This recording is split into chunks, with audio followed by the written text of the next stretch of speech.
Bringing people and communities together on seclosounds.org.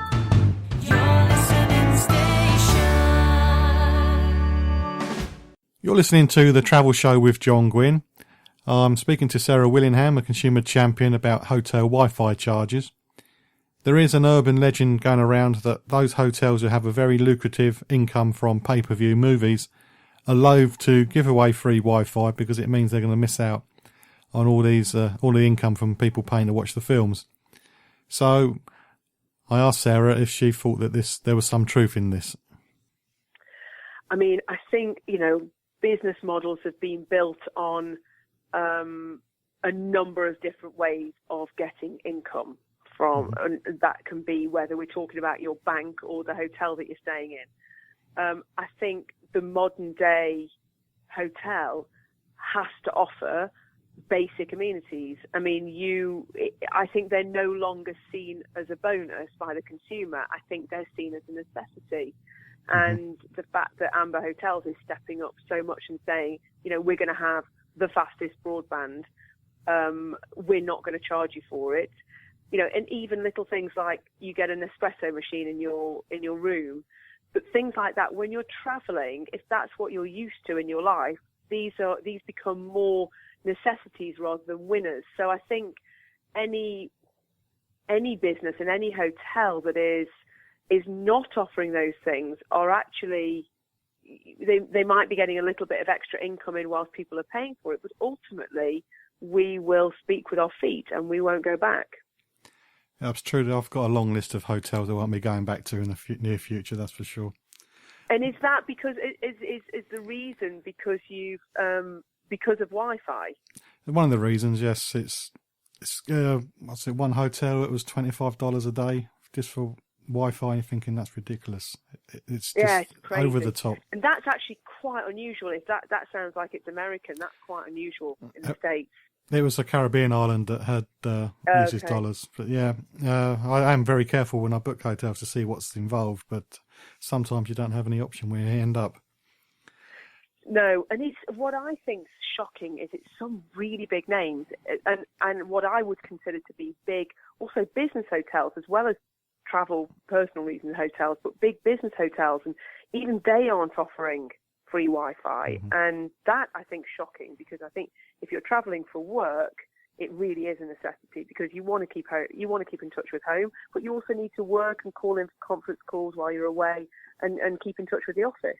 I mean, nowadays, really, we should be able to work anywhere.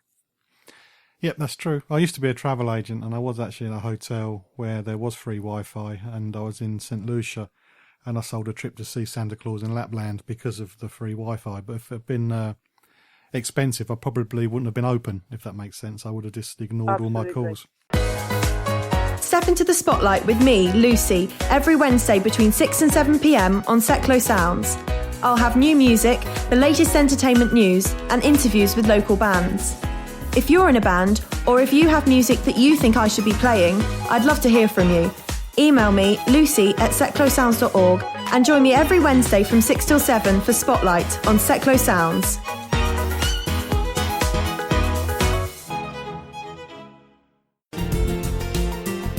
You can contact us or just keep up to date with travel news at facebook.com/John Guinn Travel Show. My guest is Sarah Willingham, the consumer champion, and we're now going to find out more about her website. You mentioned your website at the beginning. You share a consumer advice. What sort of advice do you share?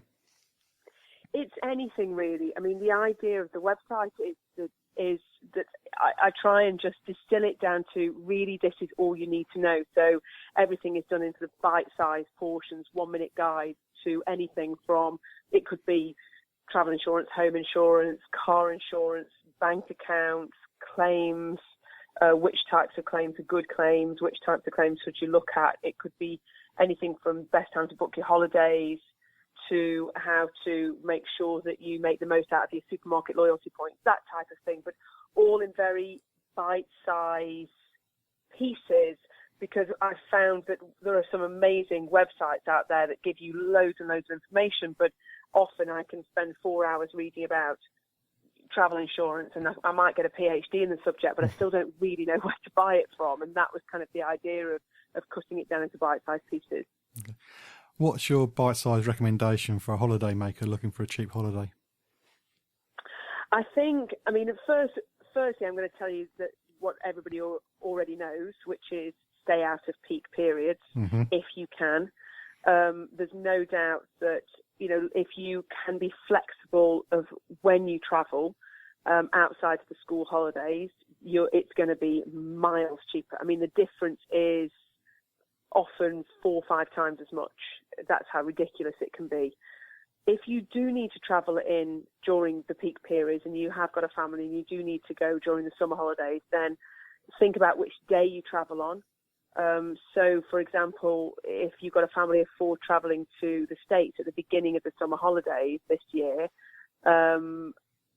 according to research that was out this week, you would save about £300 just by travelling on the first Wednesday of the holiday as opposed to the first Saturday of the holiday.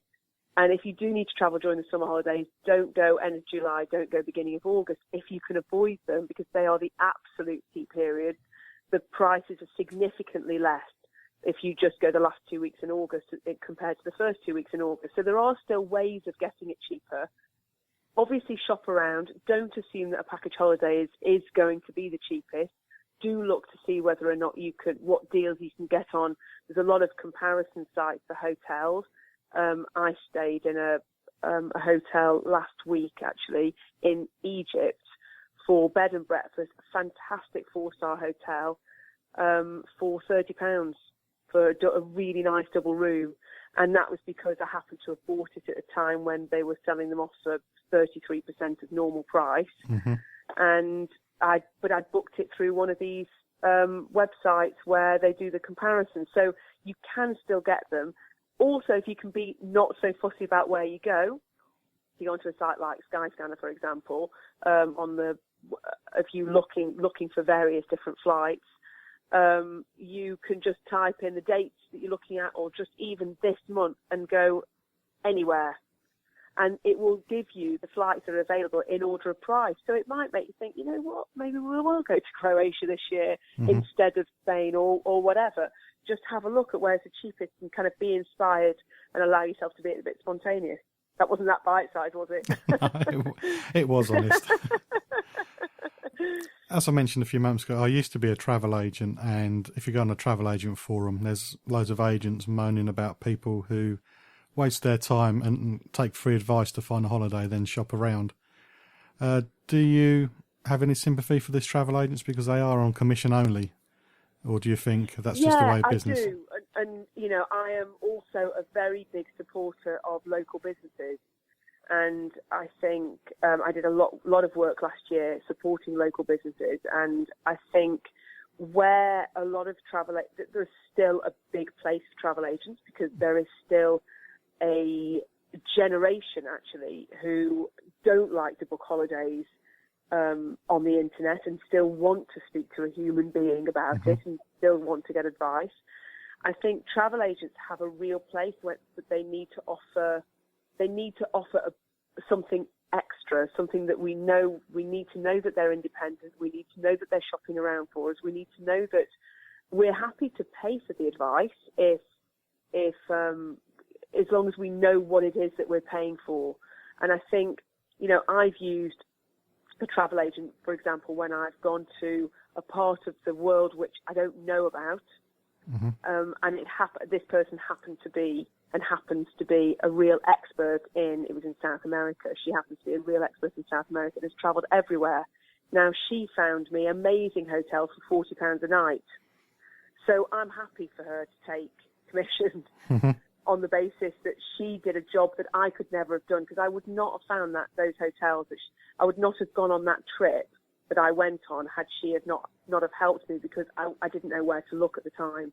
So I think there is a real need for specialists in their field that target a particular market, and it could be that you might be a specialist in, under 25 package holidays. It doesn't matter what your specialist is, but I think have a specialism, stick to that, and I think people will be prepared to pay for it. John Guinn Travel Show. Checking it out before you check in on seclosounds.org. You talked about travel insurance a few moments ago. What should a good consumer look for when it comes to travel insurance? I think making sure, so firstly make sure you've got it. You can get a single trip for as little as £5 or £14 for the whole year. So it's not worth not having. But then be aware, what is it that you're covered for? Often there are things that are missing. So often winter sports, or if you do something like bungee jumping or whatever, isn't covered. Lost luggage might not be covered. Check what it is that you're buying. Don't just assume that the cheapest is the best at all, or cheapest is going to cover you. Obviously, if you're traveling within Europe, the European health card, this entitles you to medical treatment, but in a normal state hospital. But again, it doesn't substitute you for insurance, so it won't cover you if you've missed your flights or what have you. Mm-hmm. So I think shop around.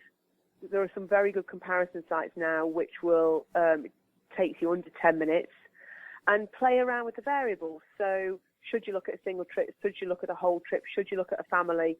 It's worth spending, I think, up to half an hour having a look and having a little play around. And then if you want to, you can always then try and go direct, or give them a call and say, I just want to be certain that this, and this is covered. And what I tend to do whenever I'm buying any kind of insurance is write myself a checklist just by imagining scenarios that I might be in. So you can phone them and say, scenario one might be, if I've gone skiing and I've broken my leg, what happens?